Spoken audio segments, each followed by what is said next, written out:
If I see one more comment about someone talking about 6ix9ine, I'm gonna get mad. Stop talking about it. I don't want to hear about it.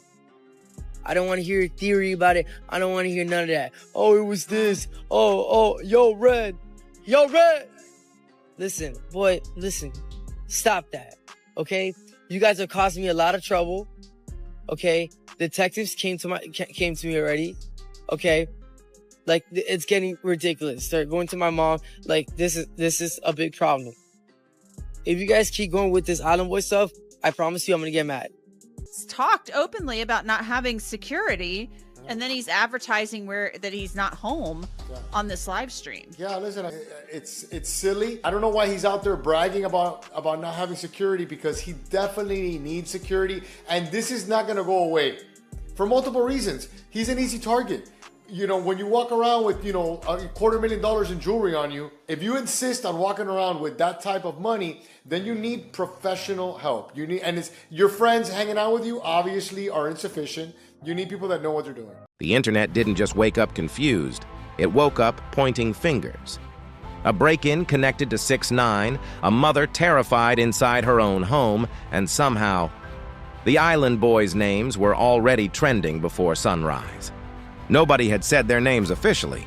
No police report mentioned them, no investigator identified them. But that didn't matter.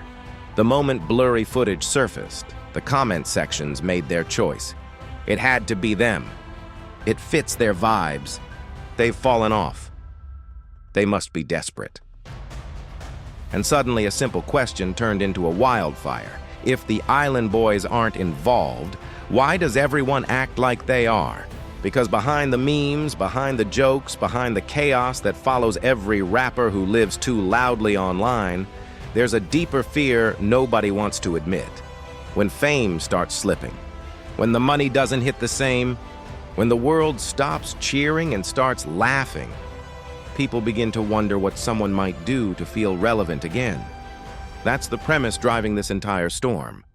A controversial rapper who tells the world exactly where he is, a group of masked intruders who knew exactly when to strike, and two viral twins whose careers are hanging by a thread, whether they're innocent or not. So now the biggest question isn't who did it. It's something far more dangerous. Is this the moment the Island Boys' reputation collapses for good? Even if they played no part in the break-in at all? It all started with a break-in that shouldn't have been possible. 6ix9ine wasn't home. He was on live stream somewhere else, laughing, bragging, and talking the way only he talks. Loud, careless, and completely unfiltered. His audience saw the inside of a new place. They heard him joke about how he moves without real security. They watched him flex while making it crystal clear that he was nowhere near his Florida property. But while he was entertaining strangers online, someone else was watching for a different reason. And whoever those people were, they chose that exact moment to strike.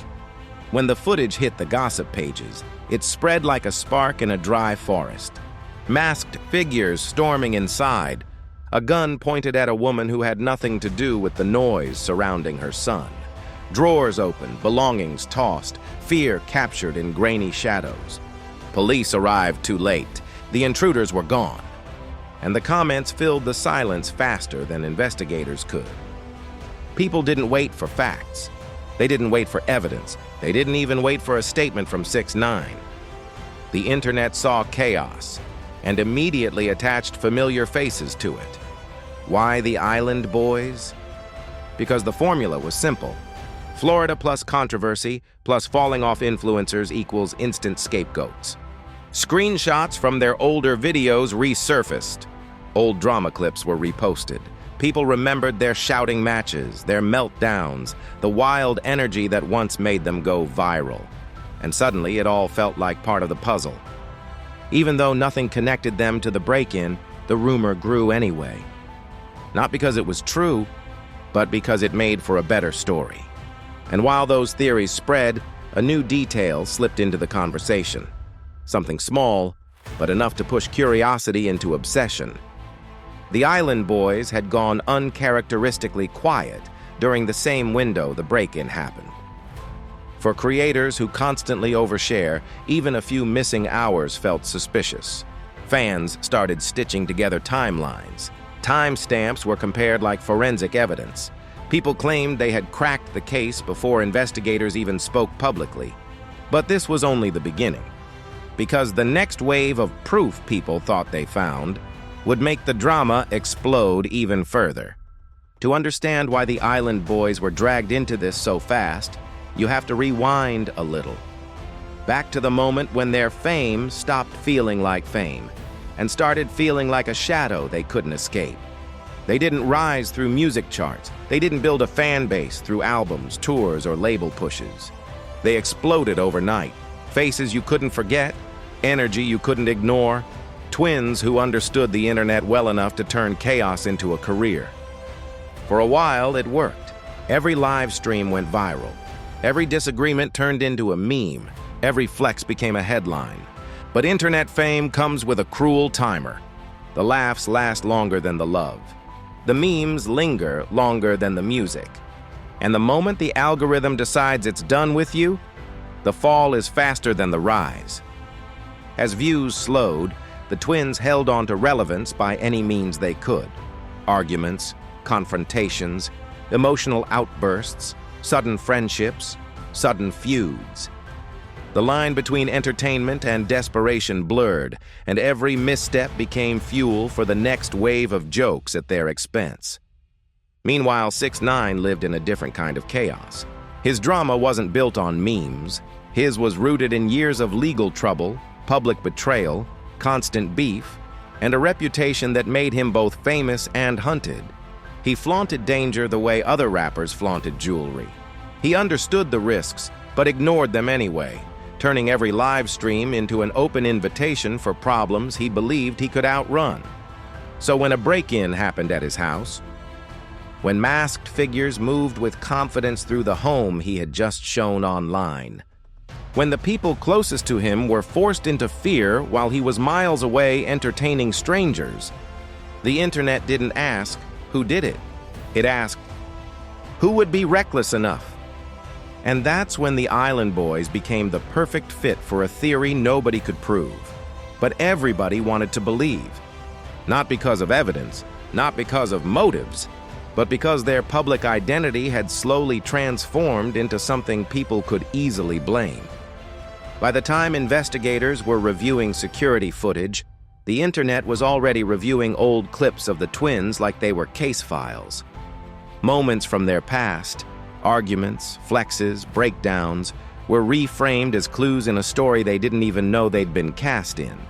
But the real shock wasn't how the rumor started. It was how fast the internet found evidence where none had existed before. Because what people began to claim next would kick the drama into its most chaotic phase yet. The footage spread faster than the truth ever could. Grainy clips, shadowy figures. A few seconds of movement that instantly turned into hours of investigation by millions of strangers with nothing but phones and theories. People zoomed in on the way one intruder stepped forward, comparing it to the way one of the twins walked in an old Instagram story from months ago. They slowed down the footage and matched silhouettes to outfits the twins once wore. They circled a flash of metal near a hoodie pocket and insisted it looked like a chain the Island Boys used to show off in their early viral days. Then came the audio detectives. Someone claimed they heard a muffled name being shouted during the break-in. Suddenly, the clip was replayed thousands of times. Some people swore they heard it clear as day. Others said it was nothing but static and adrenaline. But once the rumor took shape, it didn't matter whether the sound was real or imagined, because belief spreads faster than facts.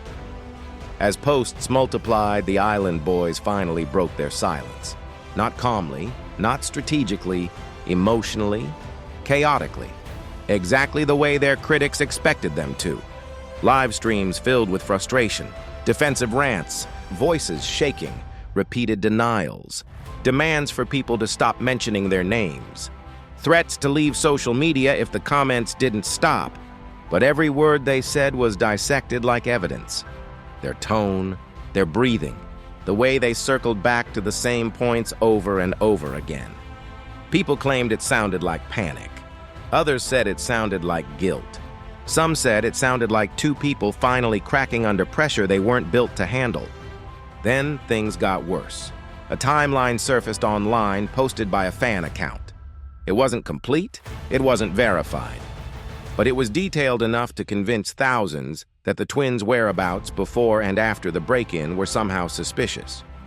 Creators stitched it with old clips of their arguments, their most unhinged moments, their biggest controversies, reinforcing the idea that chaos wasn't just part of their brand, it was part of their nature. And while the internet built its own trial, 6ix9ine stayed quiet. Silent long enough for speculation to turn into confidence. Silent long enough that people believed the rumors must be true.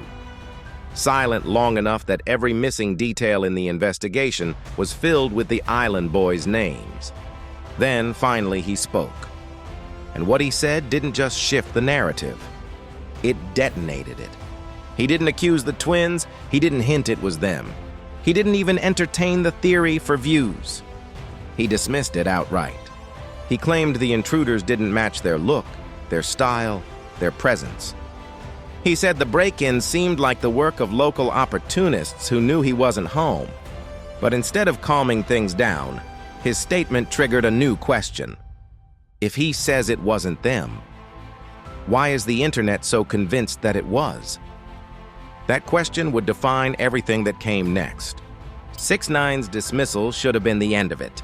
The moment he said he didn't believe the island boys were involved, the internet should have moved on. But that's not how the internet works anymore. Instead of clearing their names, his statement made things worse. People twisted it, analyzed it, claimed he was protecting them, claimed he was covering up for something bigger, claimed he was too calm for someone whose home was just invaded. The twins, meanwhile, were drowning. Their emotional live streams, meant to defend themselves, only convinced more people that something was off. The louder they shouted, "Stop blaming us!" the more the rumor solidified in the public imagination. Promoters quietly backed away. Brand deals stalled. Partners stopped answering texts. Comment sections flooded every new post they made with the same accusations. Even people who didn't believe the rumor repeated it anyway, because it was entertaining, because it was chaotic, because it kept their pages alive. And then came the part the twins feared most. Their own families got dragged into it. Their mother, their friends. People who had nothing to do with the drama suddenly found themselves answering questions, dealing with unwanted calls, and being forced into a story they never asked for. Police questioning, real or exaggerated, became another talking point. The idea alone was enough to convince thousands that the internet must have been right all along. Fans reacted with shock. Critics reacted with jokes. Other rappers reacted with silence. The kind that says, "We're staying out of this before it ruins us too." And in the middle of it all sat the island boys, trapped between who they used to be and what the world decided they had become. Meanwhile, 6ix9ine's side of the story grew more complicated. Some people claimed he was using the break-in for attention. Others said he was minimizing it to protect his image. Some insisted he knew more than he said. Media outlets covered the chaos like a sport, not with facts, but with reactions, speculation, and the promise of an even bigger twist on the horizon. And just when it seemed the noise might finally die down, a new question began circulating. If this rumor could destroy their reputation this quickly, what happens when the next one hits? Because once the internet decides you fit the role of the villain, it stops waiting for proof and starts waiting for your downfall. This drama was never just about a break-in. It was never just about 6ix9ine's live stream or the footage or the noise surrounding the twins. It revealed something deeper, something uncomfortable about the rap world and the way we watch it unfold. It showed how easy it is to turn someone into a suspect simply because their past is messy, or their image is chaotic, or their fame has started to fade. It showed how powerful the algorithm is when it decides who gets sympathy and who becomes a punchline. The Island Boys built their identity on visibility. constant posting, constant shouting, constant conflict. But when your entire career is built on being seen, the moment you go silent, people assume you're hiding something. And that's what made the rumor so addictive. Not because it made sense, but because it fit the story people had already created about them. On the other side, 6ix9ine's lifestyle demonstrated something else. When you broadcast every moment, you invite every consequence. His image thrives on controversy, but controversy cuts both ways. It attracts fans and enemies, love and danger, attention and opportunity, even for people who have nothing to do with him. Zoom out far enough, and this story becomes part of a larger pattern in the rap game. The cycle where fallen influencers become suspects, polarizing artists become targets, and the line between entertainment and real-life danger evaporates. It's a world where rumors spread faster than investigations, screenshots outweigh evidence, and public perception becomes a punishment all its own. Because even if the Island Boys are innocent, even if investigators never link them to the break-in, even if 6ix9ine publicly clears their names again, one truth remains: the world is starting to see them not as artists, not as personalities, but as characters in a story they can no longer control. And that leads to the biggest question of all. Are the Island Boys facing a temporary rumor or the beginning of the end of their relevance? Because in today's rap culture, sometimes your career doesn't end with a scandal you caused. It ends with a scandal the internet convinces itself you were capable of. When the dust finally settled, it wasn't a rumor, a clip, or a live stream that shifted the narrative. It was something far quieter. Behind the scenes, investigators began piecing together a timeline. Not the one built by comment sections, not the one built from edited comparisons or fan theories, but the real one. What they found suggested the break-in wasn't some elaborate heist, wasn't tied to industry drama, and wasn't connected to any famous faces at all. It looked more like the work of people who'd been watching 6ix9ine's online habits for weeks, waiting for the moment he slipped up, waiting for him to broadcast the one detail they needed, that he wasn't home.